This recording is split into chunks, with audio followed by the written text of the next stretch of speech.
92.7 big FM पर आप सुन रहे हैं रेडियो का number 1 show Suhana Safar with अनु कपूर। किस्सा फिल्म तीसरी कसम का।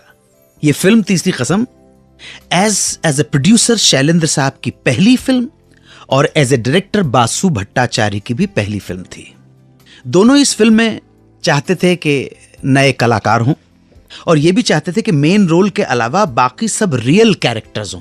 मतलब अगर कोई फिल्म में चाय वाला है तो वो असल जिंदगी में भी चाय वाला होना चाहिए, जमींदार है तो जमींदार ही होना चाहिए। उनको लगा कि ऐसा करने से फिल्म ज्यादा नेचुरल लगेगी और शायद खर्चा भी कम आए। इस फिल्म की आउटडोर शूटिंग होनी थी झांसी के आसपास, इसलिए जब शैलेंद्र जी फिल्म की लोकेशंस फाइनल करने वहां गए तो उनकी मुलाकात हुई उस इलाके के एक जमींदार साहब से, ठाकुर साहब से।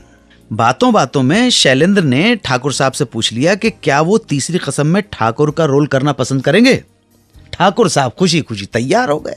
अब जब बॉम्बे में शैलेंद्र ने इस बारे में बात की तो डिस्ट्रीब्यूटर से लेकर बाकी सब लोगों का ये कहना था कि भाई फिल्म में जो भी जाने माने लोग हैं, जो एस्टैब्लिश कलाकार हैं, उनको ही लिया जाए ताकि फिल्म की मार्केटिंग ठीक हो सके, एक वैल्यू हो फिल्म की।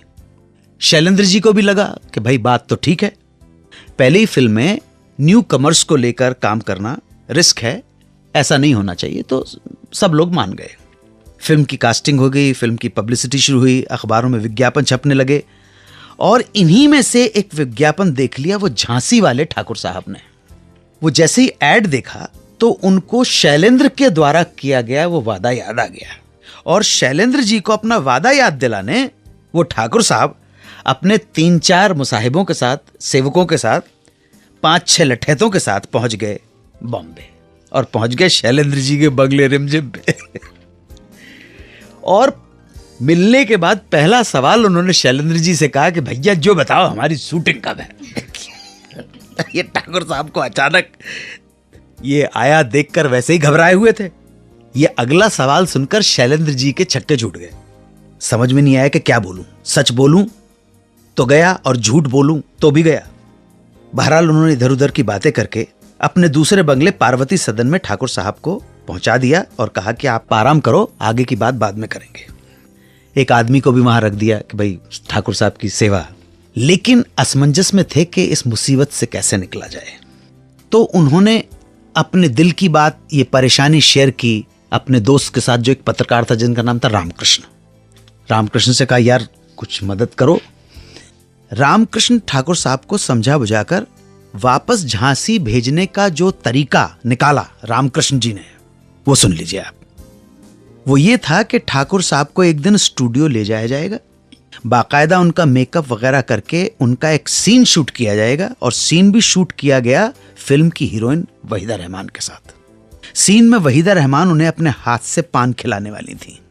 ठाकुर साहब ने जब वहीदा रहमान को सामने खड़ा देखा, ठाकुर साहब की पहले तो लार टपकी होगी, उसके बाद खुद जड़ हो गए होंगे। जब किसी तरह टेक शुरू हुआ और वहीदा रहमान ने उनके मुंह में पान डाला, पान मुंह में डालते ही डायरेक्टर बासु भट्टाचार्य ने कहा शॉट ओके है, कट।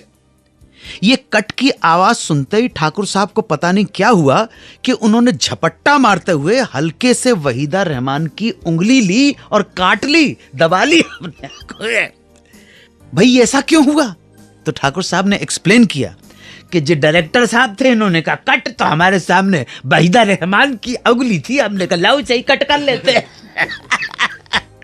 इस घटना के बाद रामकृष्ण और शैलेंद्र ने ठाकुर साहब को यह कहकर बॉम्बे से विदा कर दिया कि अभी तो आपका काम हो गया है, मगर आगे जब भी जरूरत पड़ेगी तो आपको बुला लेंगे। इस तरह से मामला सुलटा।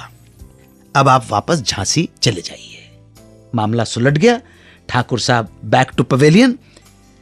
इस तरह एक दिन की नकली शूटिंग करके ठाकुर साहब को सेटल किया गया, मगर असली रोल ये बाद में इफ्तिखार साहब ने किया। आज फिर जीने की तमन्ना है, आज फिर मरने का इरादा है। फिल्म गाइड, एवरग्रीन ये सॉन्ग। मगर कमाल की बात यह है कि गाना फिल्म की शूटिंग के वक्त देवानंद के गले नहीं उतर रहा था। उन्हें यह गाना इतना खराब लगा कि वो उसे शूट ही नहीं करना चाहते थे। फिर ये गाना किस तरह इस फिल्म में आया, ये कहानी सुनाऊंगा वापस लौटकर। आप सुनते रहिए सुहाना सफर विद अन्नू कपूर, सिर्फ 92.7 बिग एफएम पर। 92.7 बिग FM पर आप सुन रहे हैं रेडियो का number 1 show Suhana Safar with Anu Kapoor, powered by Zee classic, वो जमाना करे दीवाना।